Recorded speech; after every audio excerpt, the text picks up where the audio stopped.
Salut les amis, la suite de l'aventure est enfin là.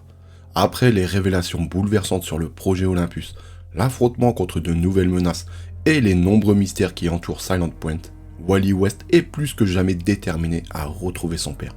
Mais chaque réponse qu'il découvre semble ouvrir la porte à un danger encore plus grand. Dans cette deuxième partie, les secrets enfouis depuis des décennies commencent à refaire surface.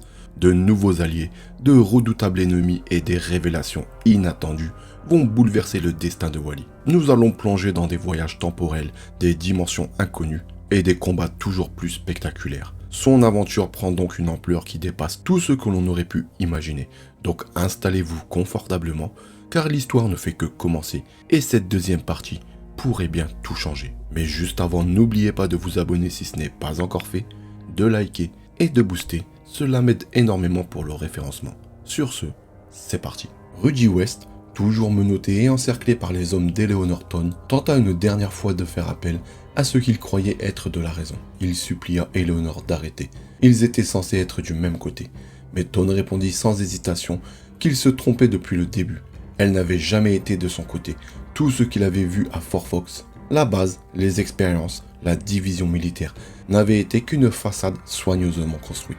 Son véritable objectif avait toujours été ailleurs, terminer l'œuvre de son grand-père et atteindre le point sable. Elle rappela à Rudy que Barry Allen avait réussi à ouvrir un portail autrefois, mais à la mort du scientifique, la brèche s'était refermée et depuis, elle n'avait jamais pu la rouvrir. C'est là que résidait le problème et la solution, Wally West. Selon elle, il était désormais le seul moyen de réintégrer le système, de restaurer l'accès à ce qui avait été perdu. Furieux, Rudy se jeta sur elle. Il parvint à la faire tomber au sol, mais ses mains menottées et la rapidité des gardes rendaient toute résistance inutile. En quelques secondes, il fut maîtrisé et repoussé. Sans perdre son calme, Thone ordonna qu'on l'emmène au centre de commandement. Puis, elle ajouta un ordre plus froid encore, éliminer les renégats. Dans la forêt entourant Fort Fox, le chaos s'intensifiait. Lisa Snart maintenait JC sous pression, tandis que Digger Harkness envoyait ses boomerangs en reconnaissance dans les bois, surveillant les mouvements ennemis. Grodd, lui, ressentit soudain une présence familière, celle de Rudy et celle de son père. Par télépathie, il projeta à Wally des fragments de vision, son père en danger, captif au cœur du complexe. Wally, déterminé, lui promit qu'il le retrouverait, mais la situation bascula brutalement. Leonard Snart remarqua une montée soudaine de température dans l'air. Avant même qu'il ne puisse réagir, James Gis apparut avec un sourire suffisant. Elle leur annonça calmement que les choses allaient empirer. Soudain, une masse gigantesque s'abattit sur la forêt. Mickey Rory, transformé en une créature colossale et incontrôlable, surgit des flammes et attaqua sans discernement. Les Rogues furent contraints de se disperser sous la violence des assauts. Profitant du chaos, Gis se libéra de l'emprise de Glider. Wally proposa d'utiliser de nouveau ses pouvoirs pour neutraliser Rory, mais Snart lui ordonna de continuer sa mission, retrouver Rudy. Sans discuter davantage, Wally franchit la clôture du complexe et s'enfonça vers la montagne. Depuis le poste de contrôle, Eleanor Thone observait la scène à travers les équipements de surveillance intégrés au casque des tricksters. Elle donna un nouvel ordre à Gis, abandonner Glider et intercepter Wally. À contre-cœur, Gis obéit et se téléporta à l'entrée du massif montagneux. Wally et Grodd atteignirent enfin le complexe du laboratoire, mais ils hésitaient. Tout semblait familier et pourtant déplacé. C'est alors que Wally fut happé par une vision. Il se revit aux côtés de Barry Allen le jour de sa première visite dans ce lieu. Guidé par ces échos du passé, il avança dans la salle de sphère de confinement, là où il avait découvert Grodd et les autres expérimentations. Les visions se multiplièrent. Différentes versions de lui-même, venues d'autres mondes de sa vie, apparaissaient et se superposaient à la réalité.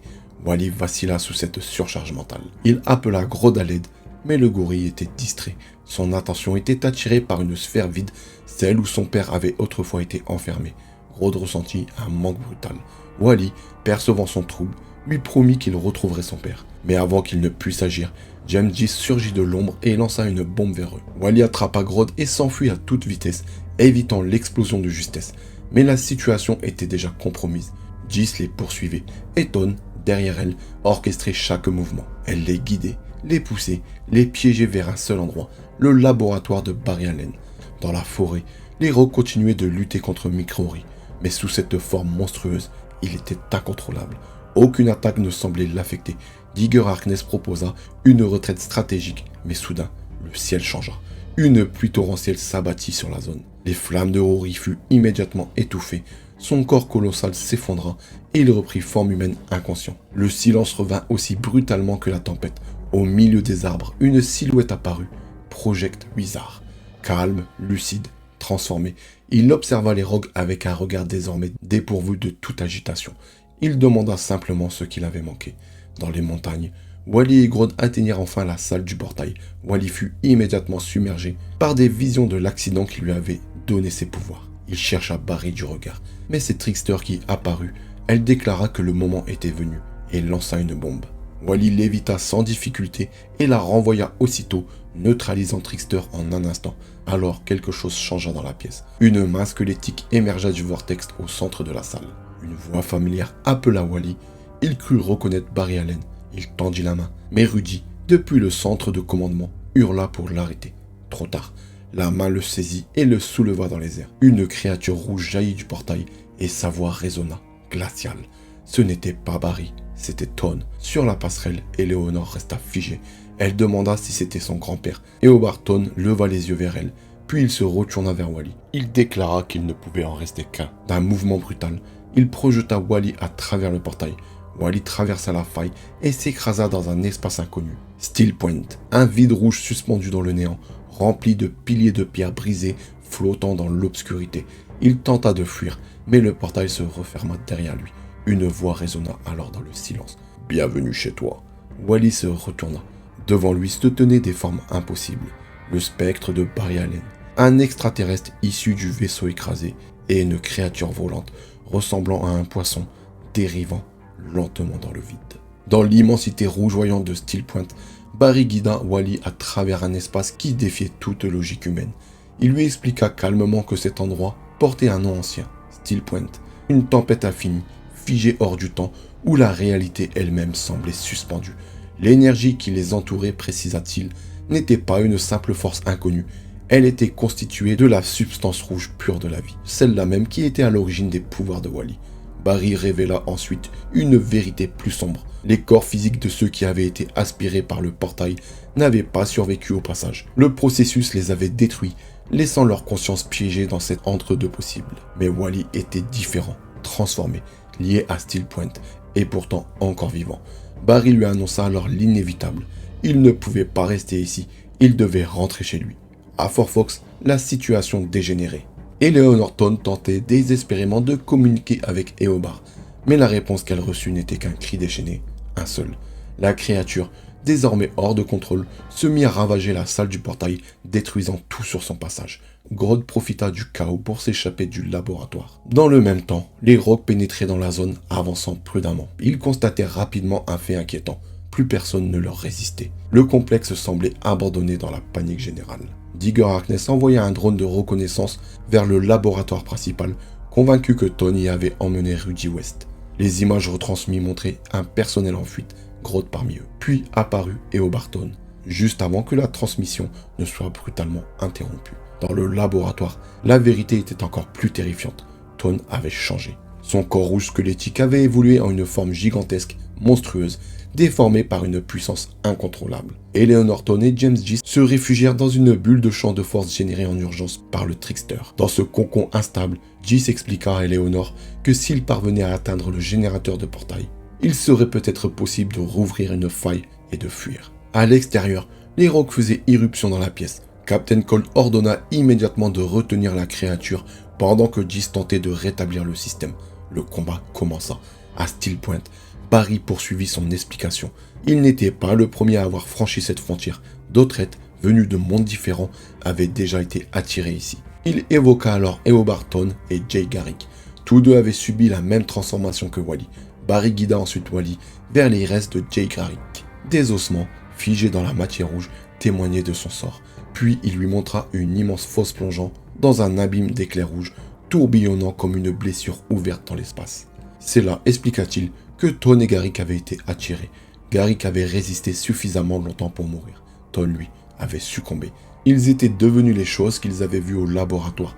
Barry commença ensuite à évoquer Karl Schwarzschild, mais Wally l'interrompit. Il comprenait déjà. Non pas parce qu'il avait été informé, mais parce qu'il se souvenait.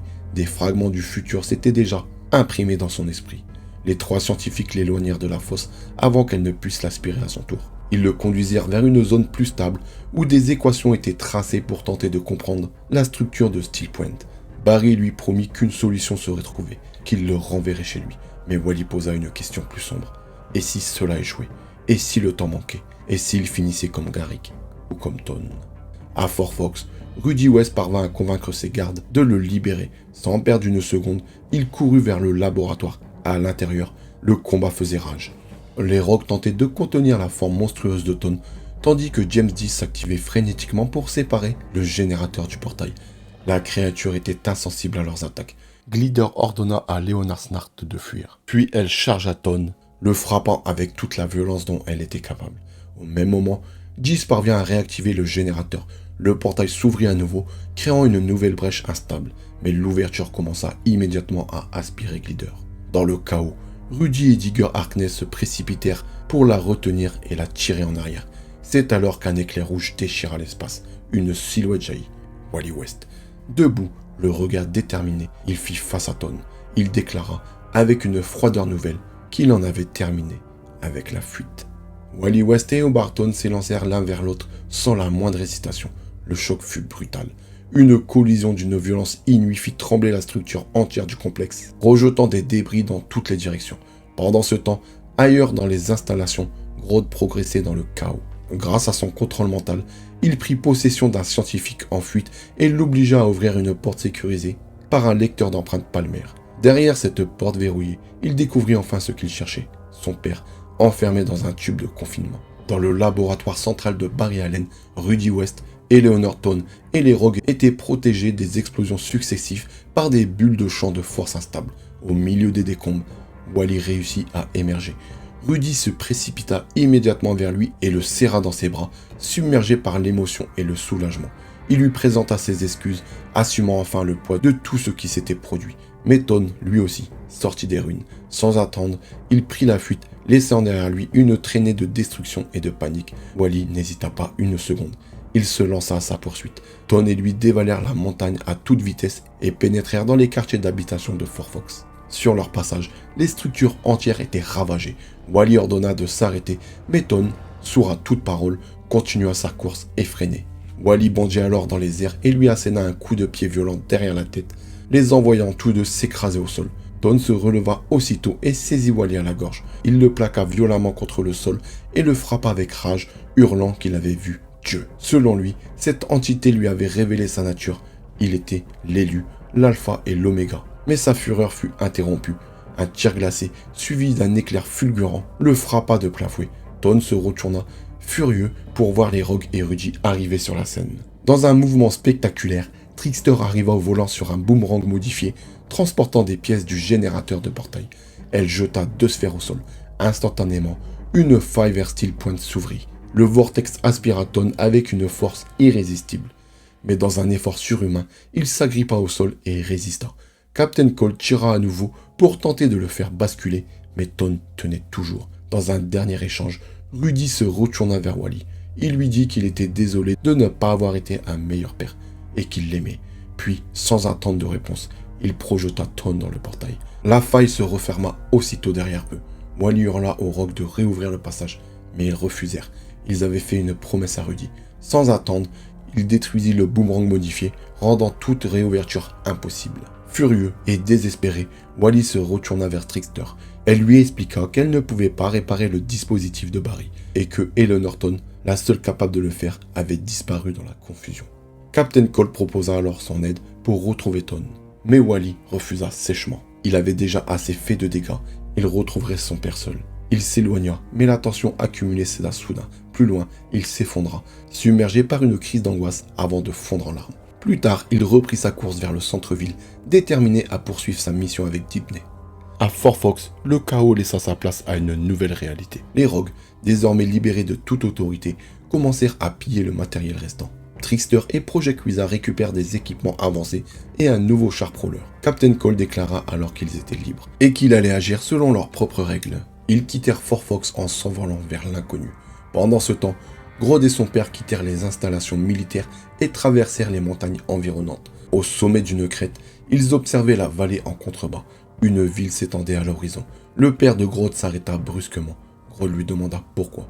Son père répondit qu'il voyait des hommes. Grodd tenta de le rassurer, affirmant que les dangers étaient terminés. Mais son père secoua la tête. Pour lui, les hommes restaient des ennemis, et tôt ou tard, tous payeraient. Par la suite, Wally West fut plongé dans un cauchemar. Dans cette vision, lui et Rudy West étaient aspirés par un immense tourbillon d'énergie instable. Rudy essaya de lui dire quelque chose, mais sa voix se perdait dans le chaos, totalement inaudible. Wally tentait de courir vers lui et de le rejoindre, mais à chaque pas, la distance semblait s'allonger. Et, juste avant qu'il ne puisse l'atteindre, Rudy disparut dans l'énergie tourbillonnante. Wally se réveilla en sursaut dans le dortoir de la mission d'Edney avant l'aube. Le souffle court, encore hanté par le rêve, il monta sur le toit pour chercher un peu de calme. Là, il écouta un message vocal laissé par Rudy 6 mois plus tôt. Les mots, simples et maladroits, résonnaient comme une tentative tardive de lien entre eux. C'est alors que Ralph Dibny le rejoignit. Il lui dit qu'il devait parler de ce qui s'était passé avec le projet Heatwave. Alors pour ceux qui ne savent pas, le projet Heatwave, il faut regarder la partie 1 pour comprendre. Wally nia immédiatement, affirmant qu'il était déjà parti avant même que quoi que ce soit ne se soit produit. Mais Ralph insista. Il avait vu sur son visage. Il savait que quelque chose n'allait pas. Ralph lui assura qu'il n'était pas seul, qu'il pouvait l'aider. Puis il lui révéla qu'après la fuite de Wally, des agents gouvernementaux étaient intervenus pour étouffer l'affaire. L'un d'eux, un certain agent Enter Solomon, lui avait laissé une carte lui demandant de le contacter si Wally réapparaissait. Wally demanda à Ralph s'il comptait réellement le faire. Sans hésiter, Ralph déchira la carte. Il lui dit simplement qu'il avait sa place à la mission d'Ibni aussi longtemps qu'il en aurait besoin. Au petit déjeuner, Wally était seul, jusqu'à ce que Linda s'installe à côté de lui, lui prenne ses écouteurs et engage la conversation. Elle aborda directement le sujet, ses pouvoirs. Wally fit semblant de ne pas comprendre, mais elle lui montra une photo de combat prise avec son téléphone et son visage était clairement visible. Pris de panique, il ordonna de supprimer les images. Elle était simplement la seule à avoir capturé son visage distinctement. Agacé, Wally lui demanda de le laisser tranquille. Mais Linda, imperturbable, lui demanda surtout ce qu'il était arrivé à son singe. Il la trouva insupportable. Elle admit le compliment avec sourire et lui proposa de partir discuter ailleurs. Ils se retrouvèrent dans une casse automobile. Là, Wally lui montra son costume. Linda le taquina d'abord, mais s'excusa en voyant son malaise. Elle lui demanda à quelle vitesse il pouvait courir. Sans répondre directement, Wally l'emmena avec lui. Il la porta sur son dos et se lança à pleine vitesse. Terrifiée, Linda cria immédiatement pour qu'il s'arrête, menaçant de vomir s'il continuait. Wally freina brutalement dans le désert du Nevada. Après le choc initial, Linda resta sans voix. Elle venait de comprendre l'ampleur de ce qu'il était capable de faire. Elle lui demanda s'il pouvait faire cela en permanence. Wally répondit que oui, mais qu'il devait manger énormément pour y parvenir. Linda proposa alors d'aller au drive-in. Et sans attendre, elle remonta sur son dos pour une nouvelle course. Plus tard, à Blue Valley, ils mangèrent ensemble hamburgers et frites. Wally, pour la première fois depuis longtemps, se confia à elle. Il admit qu'il était perdu et qu'il ne savait pas comment retrouver Grodd ni Rudy. Il évoqua aussi son passé familial. Sa mère, Marie, souffrait de troubles bipolaires. Elle avait mis fin à ses jours 2 ans plus tôt après avoir arrêté son traitement. Wally avoua aussi qu'il avait longtemps tenu Rudy responsable, persuadé que son absence avait contribué à la tragédie. Mais avec le temps, il avait compris que personne n'aurait pu empêcher ce drame. Linda lui conseilla alors de trouver un moyen de retourner à Steel Point pour sauver Rudy. Mais Wally ne savait pas comment. Elle lui suggéra alors une piste, retrouver Eleanor Thorne. Ne sachant pas par où commencer, Wally accepta finalement l'idée de retourner à Fort Fox pour chercher des réponses. Ils s'y rendirent ensemble, courant à toute vitesse. Linda portait désormais la veste de son costume. Devant les portes scellées du complexe, Wally libéra une éclair et ouvrit l'accès. Linda, impressionnée, lui demanda ce qu'il pouvait faire d'autre. Il répondit qu'il était encore en train de le découvrir. À l'intérieur, les laboratoires étaient silencieux, abandonnés. Linda s'interrogea sur l'origine du projet Olympus. Wally admit qu'il n'en savait rien, et que c'était sans doute là qu'il devait commencer. Ils trouvèrent ensemble un ordinateur hors service. Wally pensa que les données avaient été effacées. Mais Linda, experte en informatique, lui dit qu'elle pouvait peut-être récupérer quelque chose. Avant qu'elle ne commence, Wally entendit une voix murmurer son nom. Linda, elle, n'entendait rien. Ils suivirent le son jusqu'à une salle de bain. Tous les miroirs avaient été brisés, sauf un. En s'approchant, ils virent leurs reflets se multiplier à l'infini, comme si un second miroir invisible se trouvait derrière eux. Wally s'en approcha, intrigué, mais Linda cria soudain. Lorsqu'il se retourna, elle avait disparu. Il ne restait d'elle que des fragments de reflets dans les éclats du miroir au sol. Lorsqu'il toucha l'un d'eux, la voix de Linda lui ordonna de reculer. Quelque chose d'autre était présent. Soudain, une main surgit du miroir et l'aspira à l'intérieur. Wally et Linda furent projetés dans un vide noir, suspendus entre des miroirs flottants. Partout, le même visage apparaissait, celui d'un homme à lunettes. Puis 3 copies de lui-même se formèrent devant eux. À tour de rôle, ils répétèrent une phrase. « Laissez-nous sortir !» Wally et Linda prirent la fuite, mais déjà, d'autres doubles commençaient à émerger des miroirs autour d'eux. Wally et Linda s'enfoncèrent dans un labyrinthe de miroirs mouvants, fuyant sans relâche les figures qui les poursuivaient. Ils finirent par déboucher sur un cul-de-sac. Les parois autour d'eux n'étaient faites que de reflets déformés. Dans l'un des miroirs, Wally aperçut soudain la ferme des Kent, figée dans une réalité alternative. Dans un autre, Linda reconnut la mission d'Ibni, ainsi que Ralph lui-même. Perplexes, ils tentèrent de comprendre la logique de cet endroit impossible, mais leurs interrogations furent interrompues. Des voix résonnèrent derrière eux. Des hommes à lunettes émergèrent des ombres, avançant lentement vers eux. Ils répétaient une seule question. Où est Suder ? Comprenant rapidement que Wally et Linda n'étaient pas ceux qu'ils cherchaient, ils conclurent froidement qu'ils devaient être éliminés. Sans attendre, Wally attrapa Linda et s'élança. Il courut le long des parois du labyrinthe, puis gravit le mur et continua sa course sur le plafond. La gravité elle-même semblait se tordre autour d'eux, maintenant Linda solidement accrochée à son dos malgré l'orientation impossible de l'espace. Une fois leurs poursuivants semés, ils ralentirent enfin. Autour d'eux, les miroirs continuaient de refléter des fragments de réalité étrangère. Dans l'un d'eux, Wally vit sa maison d'enfance, celle qu'il avait quittée avec Rudy après la mort de Marie. Mais la maison n'était plus vide, une nouvelle famille y vivait désormais. Dans un autre miroir, il se vit à Fort Fox dans sa chambre, comme si rien n'avait jamais changé. De son côté, Linda aperçut soudain son frère aîné dans un miroir posé au sol. Celui avec qui elle avait été séparée 2 ans plus tôt par le système de placement familial. Submergée par l'émotion, elle fondit en larmes. Elle avait cru qu'il était mort. Elle demanda à Wally s'il pouvait l'entendre, mais il secoua la tête. Ce n'était qu'un reflet. Soudain, Wally aperçut quelque chose dans un miroir accroché au mur. Steel Point. Et Rudy, en train de parler avec Barry Allen et des scientifiques extraterrestres. Wally s'approcha, bouleversé, et appela son père. Mais Linda lui rappela que ce n'était qu'une image. Rudy ne pouvait pas l'entendre. Pris de désespoir, Wally frappa violemment le miroir en criant. Le verre explosa. Dans la fissure, les hommes à lunettes réapparurent. Ils surgirent des reflets brisés, envahissant l'espace autour d'eux. L'un d'eux étendit la main depuis un miroir suspendu au-dessus du sol et les tira hors de la dimension miroir. Ils furent projetés dans les ruines du laboratoire de Barry Allen à Fort Fox. L'homme déclara calmement qu'ils étaient en sécurité ici, que les autres ne pouvaient pas les suivre. Wally exigea de savoir qui il était. L'homme répondit simplement qu'il était le vrai, différent des autres, et qu'il observait Wally depuis longtemps.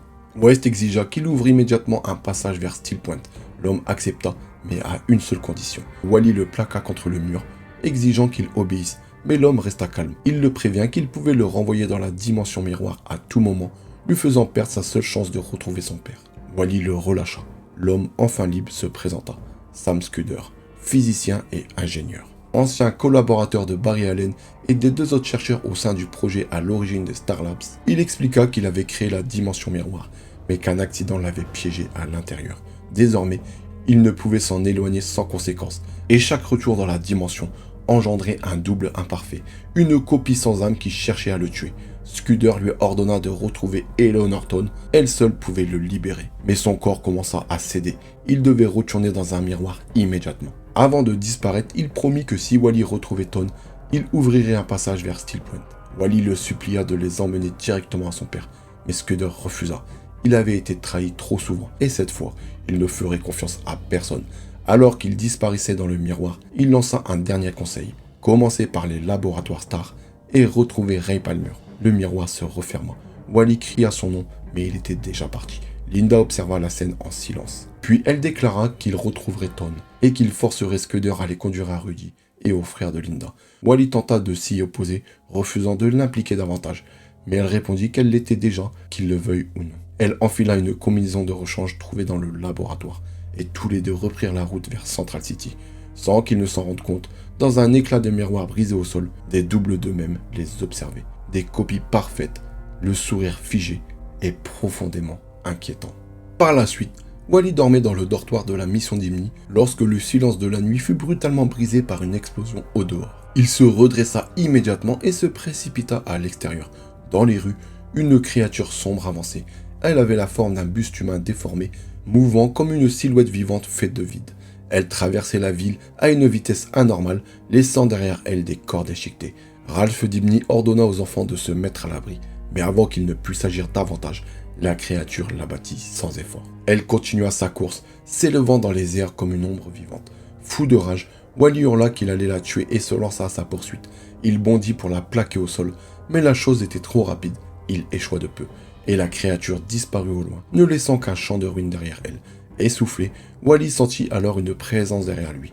Une voix prononça son nom, il se retourna. Un portail s'ouvrit dans l'air, une silhouette en sortit. Wally crut d'abord qu'il s'agissait de Barry Allen, mais ce fut un homme plus âgé, lui-même, son double du futur. Wally resta figé, persuadé d'être en train de rêver, mais son double détrompa immédiatement. Ce n'était pas un rêve, et il n'avait plus la possibilité de retourner à Steel Point.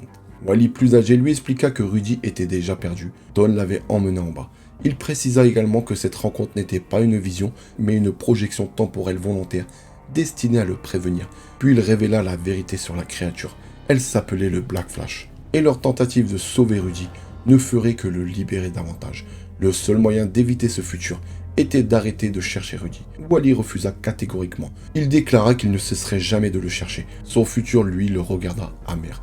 Il admit qu'il ne pouvait pas l'en empêcher, seulement lui montrer le prix de ses choix. Puis il recula dans le portail et disparut. Wally fut brusquement renvoyé dans le présent, au coin d'une rue. Sous le choc, il comprit qu'il venait de traverser le temps.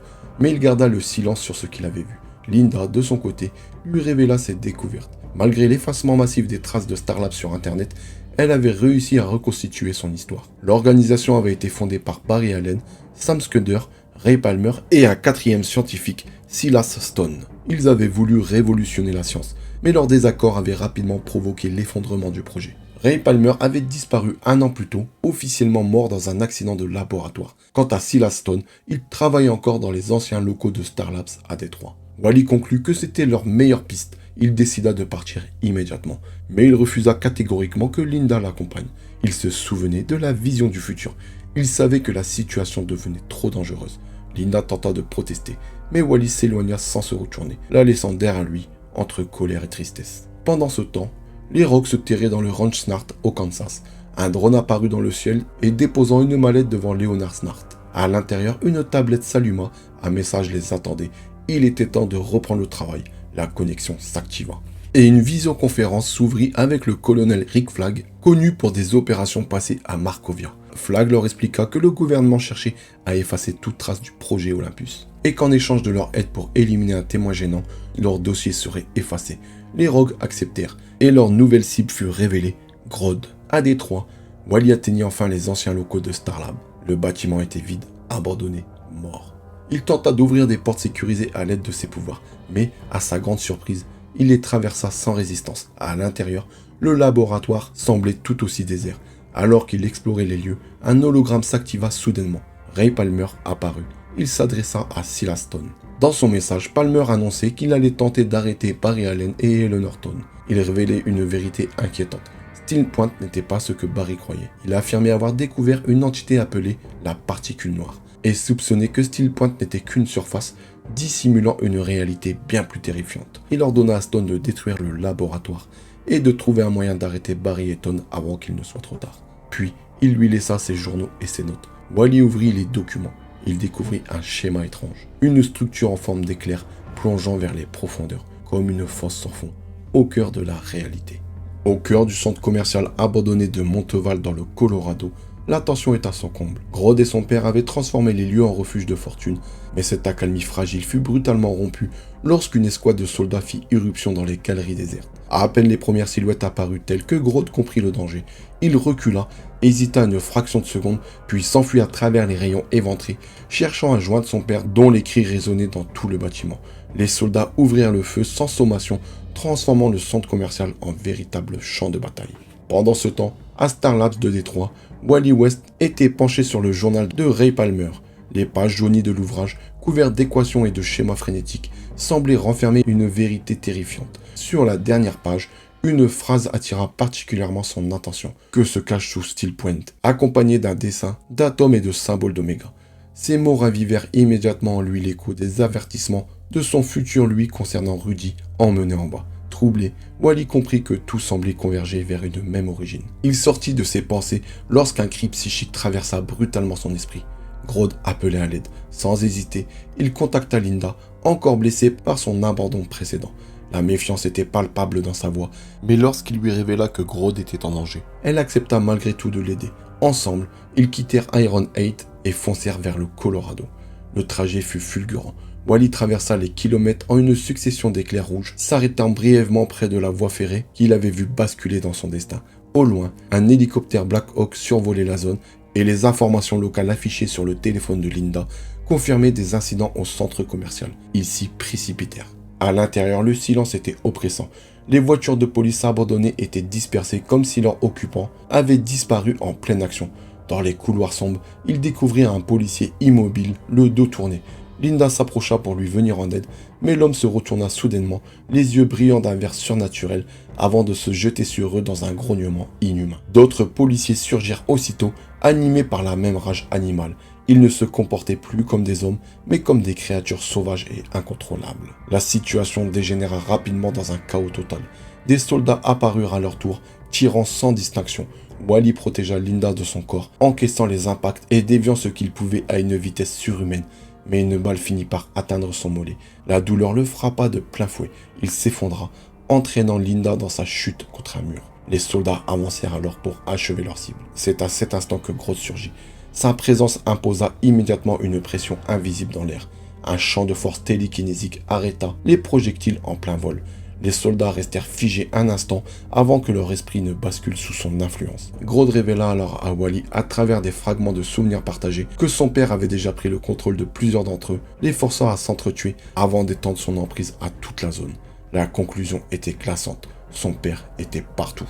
Ralph Dibny apparut brièvement dans les pensées de Linda comme une figure de sécurité perdue. Mais ici, il n'y avait que le danger. Linda reprit conscience, soulagée de revoir Grodd, et pendant un instant, les trois esprits semblèrent se connecter dans une étrange communion psychique. Elle soigna les blessures de Wally autant que possible, mais lorsqu'elle se retourna, Grodd avait disparu. Les appels résonnèrent dans l'obscurité du centre commercial sans obtenir la moindre réponse. Puis une voix surgit des ombres, calme et menaçante.